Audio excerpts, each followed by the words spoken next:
সঙ্গীরা বলতেছে আজকে তো আমরা ধরা খেয়ে গেছি। ক্বালা কাল্লা ইন্না মাই রাব্বি সায়াহদিন। মূসা আলাইহিস সালাম বলেন, না কখনো নয়, আমার সাথে কে আছে? ইন্না মাই রাব্বি সায়াহদিন, আমার সাথে আমার রব আছে, রব আমাকে রাস্তা দেখাবেন। আল্লাহ তাআলা মূসা আলাইহিস সালামকে বললেন, ইদরিব বিআসাকাল বাহর, মূসা তোমার লাঠি দিয়ে বাহার সমুদ্রের মধ্যে আঘাত করো।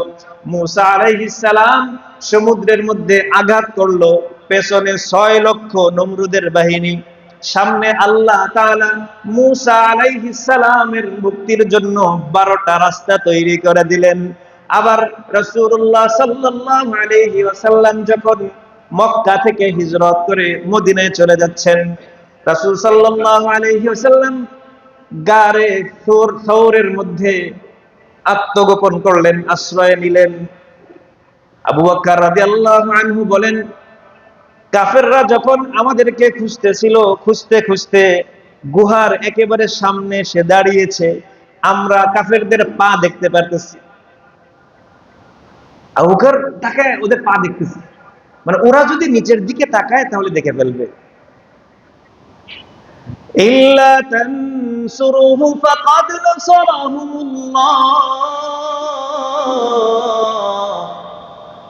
ইল্লা তানসুরুহু ফাকাদ নাসারাহুল্লাহ ইয আখরাজাহু আল্লাযীনা কাফারু সানিয়া ইসনাইন ইয হুমা ফিল গারি ইয ইয়াকুলু লিসাহিবিহি লা তাহজান ইন্নাল্লাহা মা'ানা। আবু বকর রাদিয়াল্লাহু আনহু চিন্তিত হয়ে গেলেন।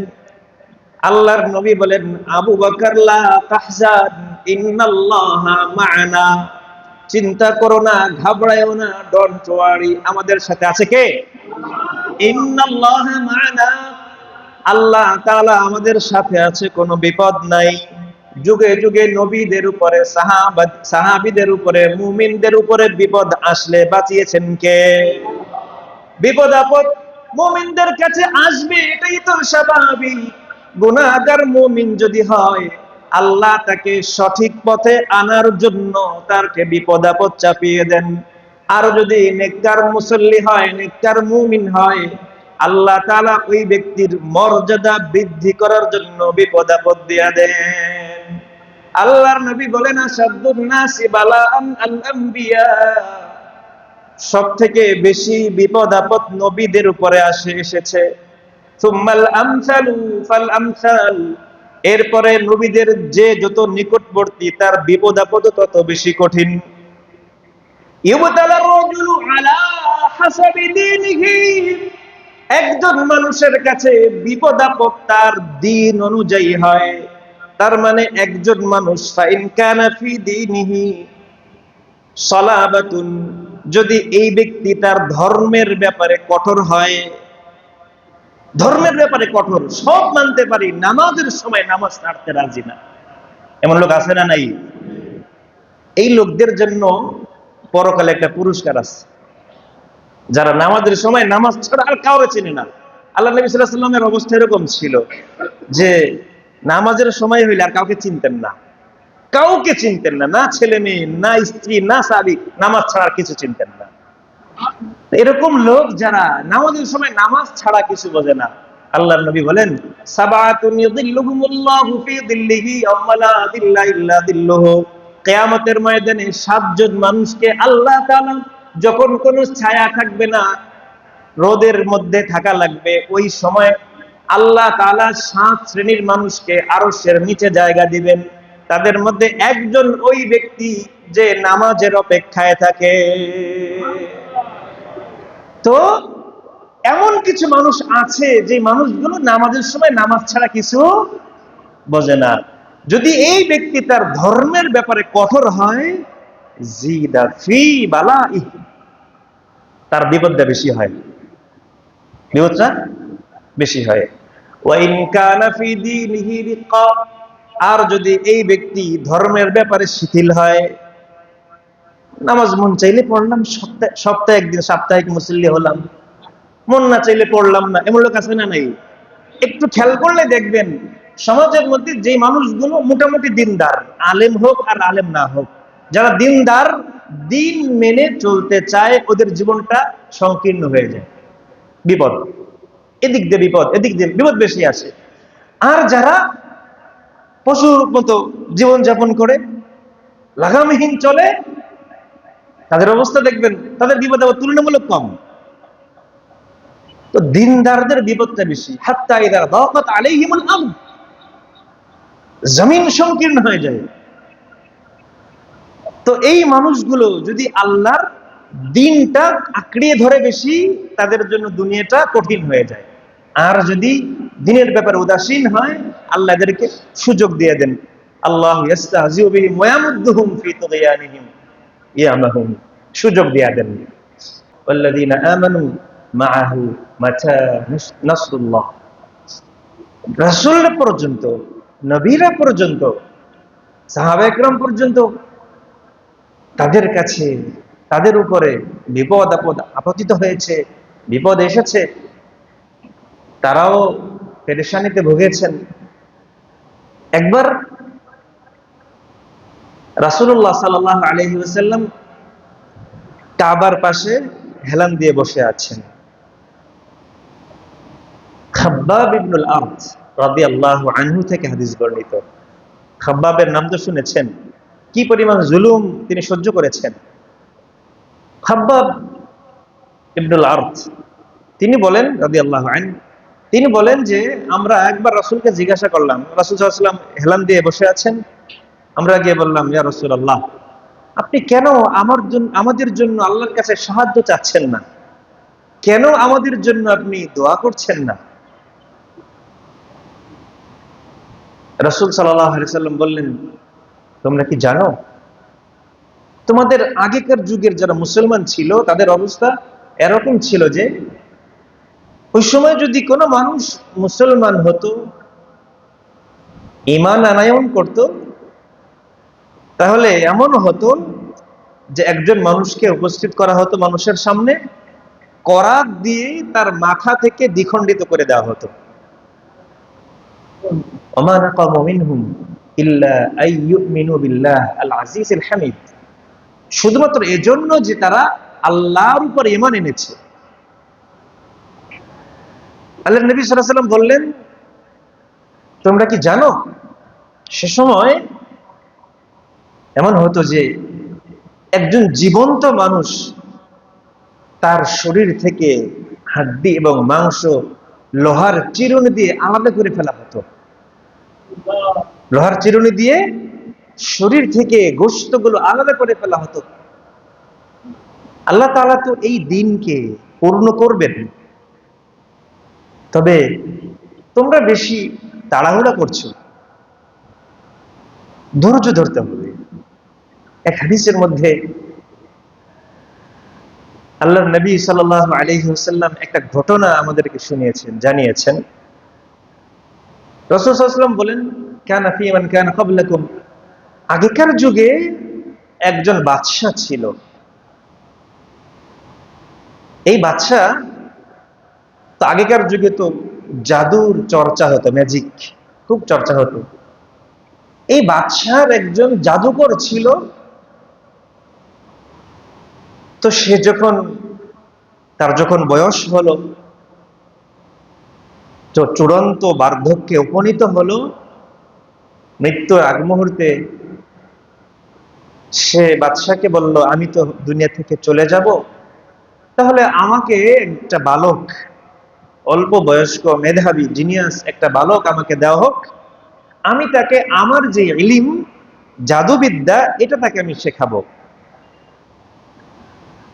তো বাদশা তার কাছে একটা বালক পাঠালো। এই বালক প্রতিদিন সময় মতো সময় করে এই জাদুকরের কাছে, সাহের, তার কাছে যায়, সেখানে গিয়ে গিয়ে জাদু শিখে।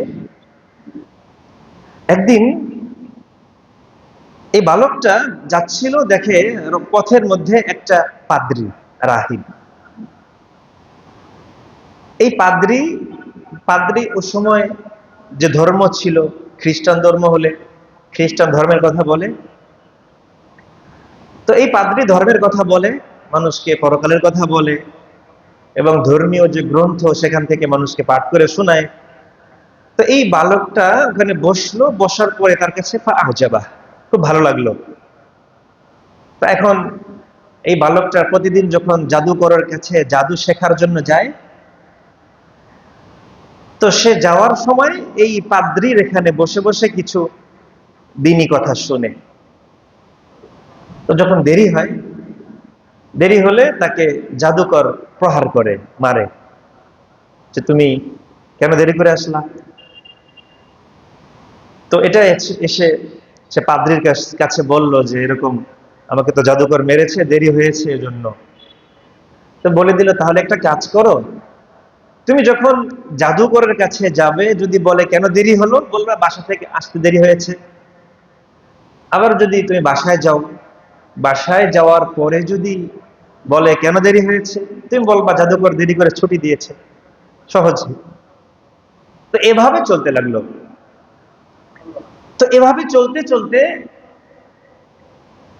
এই যে বালক, এই বালকটা একদিন যাচ্ছিল,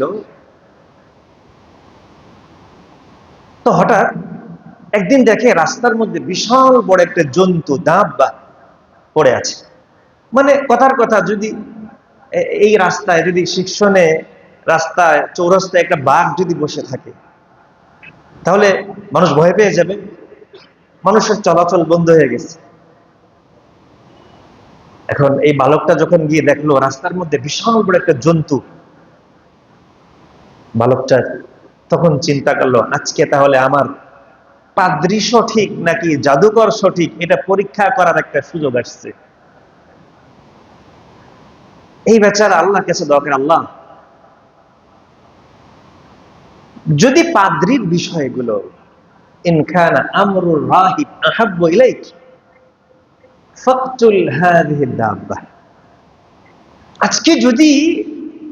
আজকে আমি পরীক্ষা করব, যদি এই পাদ্রীর বিষয়গুলো, পাদ্রী যে বিষয়গুলো বলছে, এটা যদি আপনার কাছে প্রিয় হয়, তাহলে আপনি এই জন্তুটাকে মেরে ফেলেন। এই কথা বলার পরে সে একটা পাথর নিয়ে এই জন্তুটাকে নিক্ষেপ করেছে। তো নিক্ষেপ করার সাথে সাথে এমন ভয়ানক একটা জন্তু মারা গেছে। যখন মারা গেছে, আমাদের দেশের স্বাভাবিক অবস্থা আমরা যেটা বুঝি, একজন মানুষ যদি অস্বাভাবিক কিছু দেখায়, কথার কথা একজন মানুষ যদি দোয়া করে আল্লাহ বৃষ্টি দাও, সাথে সাথে বৃষ্টি হয়ে গেছে, এই লোকের মানুষ পীর সাহেব মনে করবে না? কি বলেন? এত বড় বুজুর্গ, দোয়া করার সাথে সাথে কবুল হয়ে গেছে। তো মানুষ তার পিছে পিছে বোতল নিয়ে ঘুরে, ঠিক কিনা? বোতল কি জন্য? একটু পড়ে দেন এই ঝাড়ফুঁক।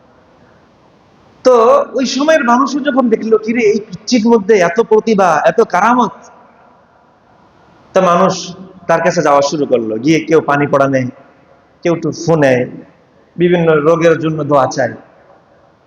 আল্লাহর মহিমা, এই বালকটা যার জন্য দোয়া করে সে সুস্থ হয়ে যায়।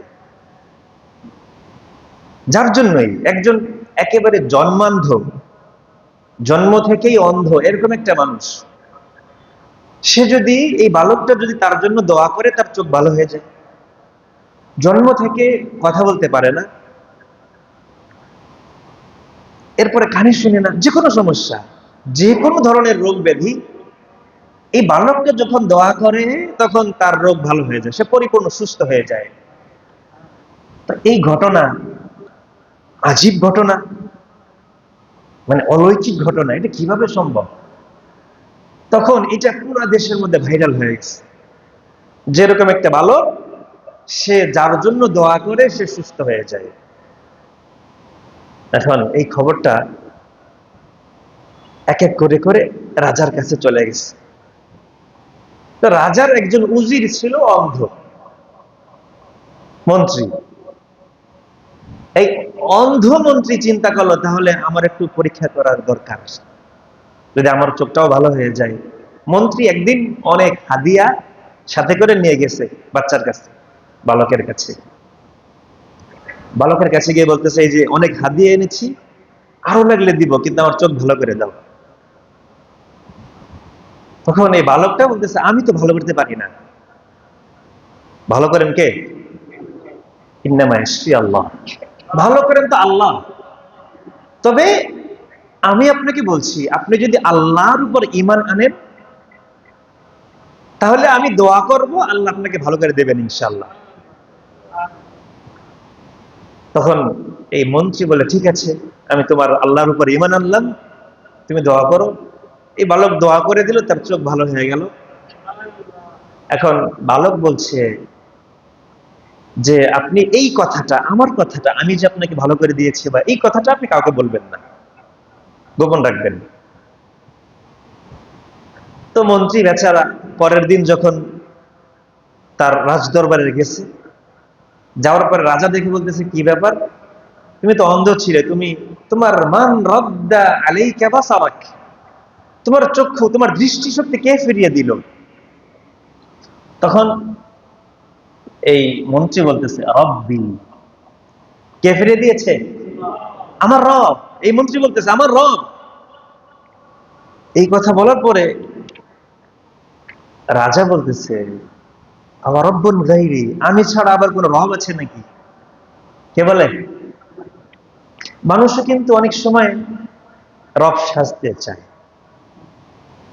ফেরাউনের কথা জানেন আপনারা, ফেরাউনও কিন্তু রব সেজেছিল।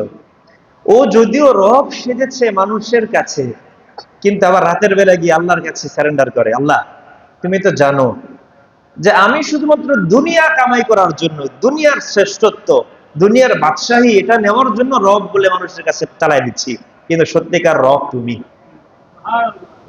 সত্যিকার রব কে?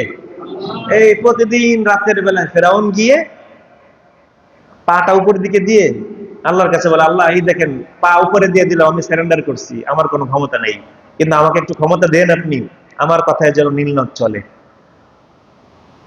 আল্লাহ দিয়া দিচ্ছে।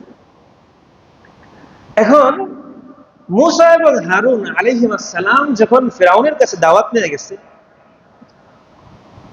তখন ফিরআউন তো আকাশ ভেঙে পড়েছে তার মাথায়। ক্বালা ফিরআউন ইয়া আইয়ুহাল মালা মা আলিমতু লাকুম মিন ইলাহিন গায়রি। কত বড় মিথ্যাবাদী! ও বলতেছে, হে আমার মন্ত্রীরা, শোনো, আমি তো আমি ছাড়া অন্য কারো রব দেখি না তোমাদের জন্য, রব একমাত্র আমি, এটা বলতেছে ফিরআউন। এরকম অনেকেই তো রব দাবি করে থাকে, খোদা সাজতে চায়, কিন্তু দুনিয়ার মধ্যে যারা খোদা সাজার চেষ্টা করেছে, সবার পরিণাম কিন্তু কাছাকাছি। যা হোক, তো এই বাদশা বলতেছে, আমি ছাড়া তোমাদের কোনো রব আছে আবার?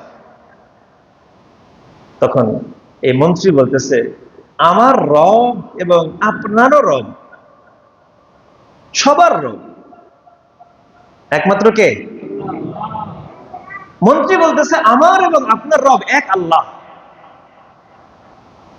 ফিরআউন মূসা আলাইহিস সালামকে জিজ্ঞাসা করেছিল, قال فمن ربكما يا موسى قال ربنا الذي أعطى كل شيء خلقه ثم هدى। আমাদের রব কে? মূসা আলাইহিস সালামের জামানায় রব কে ছিল? আদম আলাইহিস সালামের জামানায়। আমাদের বর্তমান 2025 সালে রব কে? আল্লাহ যদি মূসা আলাইহিস সালামের জামানায় তার বান্দাকে সাহায্য করতে পারেন, আদম আলাইহিস সালামের জামানায় তার বান্দাকে সাহায্য করতে পারেন, রাসূল সাল্লাল্লাহু আলাইহি সাল্লামের সময় তার বান্দাদেরকে সাহায্য করতে পারেন, 2025 সালে এসে আল্লাহ কি পারেন সাহায্য করতে? قال ربنا الذي أعطى كل شيء خلقه ثم هدى। মূসা আলাইহিস সালাম বলেন, আমার রব হলেন এমন সত্তা যিনি সমস্ত মাখলুককে সৃষ্টি করেছেন। রব্বুনা আল্লাযী আ'তা কুল্লা শাইইন খালকাহু সুম্মা হাদা। সমস্ত জিনিস সৃষ্টি করে আবার নিজে দায়িত্ব নিয়ে সবাইকে হেদায়েত দিয়েছেন, কিভাবে চলবা, কিভাবে খাইবা, উপার্জন কিভাবে করবা, এই হেদায়েত দিয়েছেন কে? মন্ত্রী বলে, আমার রব এবং তোমার রব একমাত্র আল্লাহ। এখন মন্ত্রী এই কথা বলার পরে বাদশা মন্ত্রীকে গ্রেফতারের আদেশ দিল। বাদশা বলে, তুমি তোমার এই রবের কথা কার কাছ থেকে শুনেছো, কার কাছ থেকে নিয়েছো, এটা আমাকে বলতে হবে। কিন্তু বালক তো শর্ত দিয়েছিল কারোর কাছে বলা বলা যাবে না। এখন আয়না ঘরে নিয়ে ধুমসে রিমান্ড চলছে, মন্ত্রীর উপরে রিমান্ড চলতেছে। শাস্তি এত বেশি দেওয়া হয়েছে, এক পর্যায়ে বালকের কথা বলে দিচ্ছে। বালককে ধরে আনা হলো। বালককে ধরে আনার পরে বালককে জিজ্ঞাসা করে, কি ব্যাপার, তুমি আমি ছাড়া অন্য কোন রবের ব্যাপারে মানুষের কাছে বলো? হ্যাঁ বলি। তুমি কার কাছে শিখেছ বলো? বলে না। জুলুম করতে করতে করতে করতে এক পর্যায়ে ওই যে রাহেব পাদ্রী, তার কথা বলে দিয়েছে। পাদ্রীকে ধরে আনা হয়েছে। তখন তার দিন থেকে ফেরানোর জন্য যা যা করার সব করছে, শাস্তি যা দেওয়ার দিয়েছে, কিন্তু দিন থেকে ফেরে না। ওই যে প্রথম হাদিস বলেছিলাম, আগেকার যুগে মানুষকে করাত দিয়ে দ্বিখণ্ডিত করে দেওয়া হতো। তখন এই বালকের সামনে এই পাদ্রীকে দ্বিখণ্ডিত, দুই ভাগ করে দেওয়া হয়েছে করাত দিয়ে। আবার মন্ত্রীকেও বলেছে, তুমি তোমার আল্লাহকে ছাড়ো, না হলে তোমাকে কিন্তু এরকম পরিণতি ভোগ করতে হবে। সে বলে, আমি আমার রবের দেখা পেয়েছি, তাকে ছাড়তে পারবো না। মন্ত্রীকেও হত্যা করে দেওয়া হলো, শহীদ করে দেওয়া হলো। এখন এই বালককে অনেক সাধনা করে জাদুবিদ্যা শিখিয়েছে। এখন বাদশা চাচ্ছিল তাকে যেন মারতে না হয়, ভয়টায় দেখায়া তাকে যেন ফিরে আনতে পারি। তখন একদল সৈন্যকে বলেছে, যাও তাকে নিয়ে পাহাড়ের চূড়ায় নিয়ে যাও, পাহাড়ের চূড়ায় নিয়ে সেখান থেকে তাকে নিচে ফেলে হত্যা করে দিবে। যখন তারা পাহাড়ের চূড়ায় নিয়ে গেছে, নিয়ে যাওয়ার পরে যখন ফেলে দিবে, এই মুহূর্তে এই বাচ্চাটা, বালকটা আল্লাহর কাছে দোয়া করে, আল্লাহ আল্লাহুম্মা কফিনিহিম বিমা শিতা, আল্লাহ আপনি আমার পক্ষ নিয়ে তাদের বিরুদ্ধে যা করার তাই করেন। দোয়াটা কি? আল্লাহুম্মা কফিনিহিম বিমা শিতা, আল্লাহ আপনি আমার পক্ষে তাদের বিরুদ্ধে যা করার তাই করেন। সাথে সাথে পাহাড়টা দুলতে লাগলো, কাঁপতে লাগলো। কাঁপতে কাঁপতে সৈন্যবাহিনীর যারা ছিল সবাই নিচে পড়ে মারা গেছে। বালকটা সুস্থভাবে সহি সালামতে বাদশার কাছে ফিরে আসছে। আসার পর বাদশা বলে, কি ব্যাপার, মা ফাআলা আসহাবুকা, তোমার সাথীরা কি করছে, তারা কই? বালকটা বলতেছে, কাফানিহিমুল্লাহ, ওদের জন্য আল্লাহ আমার জন্য যথেষ্ট হয়ে গেছে, ওদের বিরুদ্ধে আল্লাহ আমার জন্য যথেষ্ট হয়ে গেছে, মানে ওরা শেষ। বাদশা বলতেছে, আরেকটা গ্রুপকে, যাও তোমরা ওকে নিয়ে, এখন আগে পাঠিয়েছিল সেনাবাহিনী, এবার পাঠিয়েছে নৌবাহিনী। নৌবাহিনীর একটা ইউনিটকে দায়িত্ব দিয়েছে, যাও তাকে নৌকায় করে সমুদ্রের মাঝ বরাবর নিয়ে ছেড়ে দিবে, মেরে ফেলবে। এই নৌবাহিনীর লোকেরা তাকে যখন নদীর মাঝ বরাবর নিয়ে গেছে, এই বালকটা আবার ওই দোয়াটা করছে, আল্লাহুম্মা কফিনিহিম বিমা শিতা। দোয়া করার সাথে সাথে নৌকা ডুবে এই সব মারা গেছে। বালকটা আবার সহি সালামতে নিরাপদে বাদশার কাছে এসে হাজির। এখন বাদশা জিজ্ঞাসা করে, কি ব্যাপার, তোমার সাথীরা কই? বলে, সব মরে গেছে, আল্লাহ মেরে ফেলছে তাদেরকে। এরপরে বাদশাকে বালকটা বলতেছে, দেখেন আপনি আমাকে মারতে পারবেন না। কনফিডেন্স, এই আস্থা কার উপরে? যদি কোনো মানুষ ভয় না পেয়ে আল্লাহর জন্য একটা গর্জন দিতে পারে বাতিলের বিরুদ্ধে, তাহলে শুধু ছোটখাটো ছোটখাটো আমাদের দুশ্মন না, বড় বড় মোড়ল যারা দুশ্মন, এরাও কিন্তু থরথর করে কাঁপবে। কি বলেন?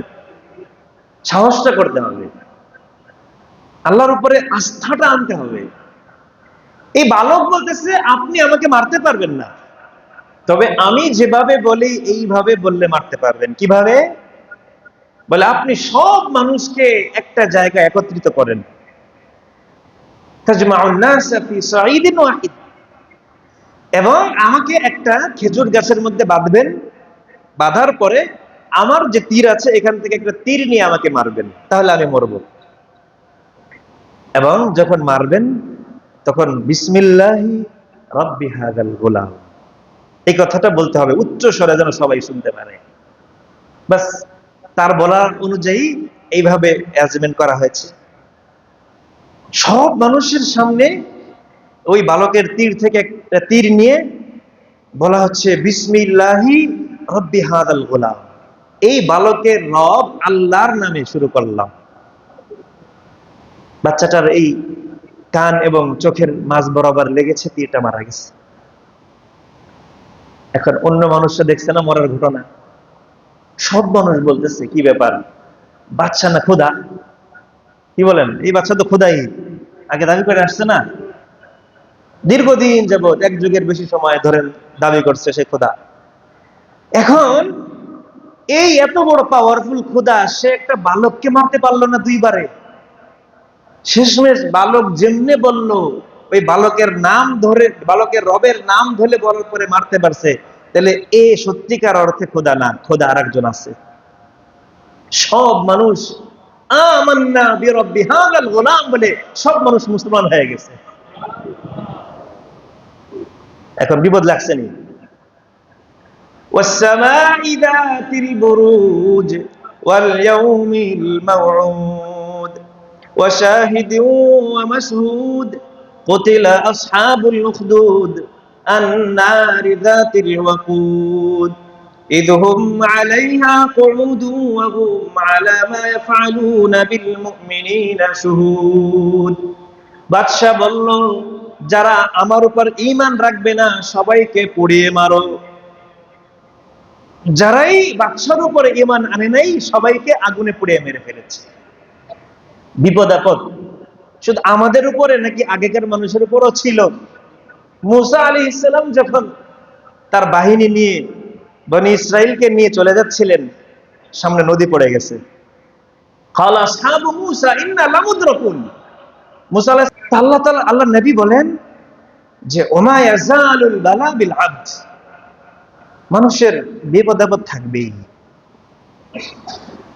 যে আল্লাহর কাছে যত শ্রেষ্ঠ তার বিপদ তত বেশি। তো এই বিপদ আস্তে আস্তে একটা সময় এমন হবে যে হাত্তা ইয়ামশি আলা ওয়াজহিল আরদ লাইসা আলাইহি খাতিআ, এই মানুষটা যখন আল্লাহর দেওয়া এই পরীক্ষাগুলোতে উত্তীর্ণ হতে থাকবে তো তার অবস্থা এরকম হবে, জমিনে চলবে, তার কোনো আর গুনাহ বাকি থাকবে না, আর কোনো গুনাহ বাকি থাকবে না। এজন্য আমরা ধৈর্যের সাথে একটা আয়াত দেখেন, মা আসাবা মিন মুসিবাতিন ফিল আরদ ওয়ালা ফি আনফুসিকুম ইল্লা ফি কিতাবিম মিন ক্বাবলি আন নাবরাহা। আল্লাহ তাআলা এই আসমান জমিন সৃষ্টি করার আগে, আমাদেরকে সৃষ্টি করার আগে লিখে রেখেছেন কি হবে না হবে। তাহলে আমাদের কোনো বিপদ আসলে, কোনো সমস্যা হলে চিন্তিত না হয়ে ইয়া আইয়ুহাল্লাযীনা আমানু ইসতাঈনু বিস-সাবরি ওয়াস-সালাহ, ধৈর্য এবং নামাজের মাধ্যমে আল্লাহর কাছে সাহায্য চাবো ইনশাআল্লাহ। পারা যাবে ইনশাআল্লাহ। এবং আল্লাহর কাছে আমরা দোয়া করতে পারি। আল্লাহর নবী সাল্লাল্লাহু আলাইহি ওয়াসাল্লাম আল্লাহর কাছে দোয়া করতেন যে আল্লাহ লা তাকিলনি ইলা নাফসি তারফাতা আইন, আমাকে একা ফেলে দিয়েন না, একা ছেড়ে দিয়েন না, আমার দায়িত্ব আমার উপরে দিয়ে দিয়েন না, আপনার উপরে আমার দায়িত্ব রাখেন। আল্লাহর কাছে আমরা দোয়া করব, হাসবি আল্লাহু ওয়া নি'মাল ওয়াকিল, দোয়াগুলো বেশি বেশি করব ইনশাআল্লাহ। আমরা যদি আল্লাহর দেওয়া পরীক্ষাগুলো যথাযথভাবে পরীক্ষায় উত্তীর্ণ হতে পারি, ধৈর্যের সাথে মোকাবেলা করতে পারি, মোকাবেলা তো করা যায় না, ধৈর্যের সাথে এগুলোকে মেনে নিতে পারি এবং সুন্নাহ অনুযায়ী জীবনযাপন করতে পারি, ইনশাআল্লাহ আমাদের দুনিয়া সুন্দর হবে, আখিরাত সুন্দর হবে। আল্লাহ তাআলা তৌফিক দান করেন, আমিন।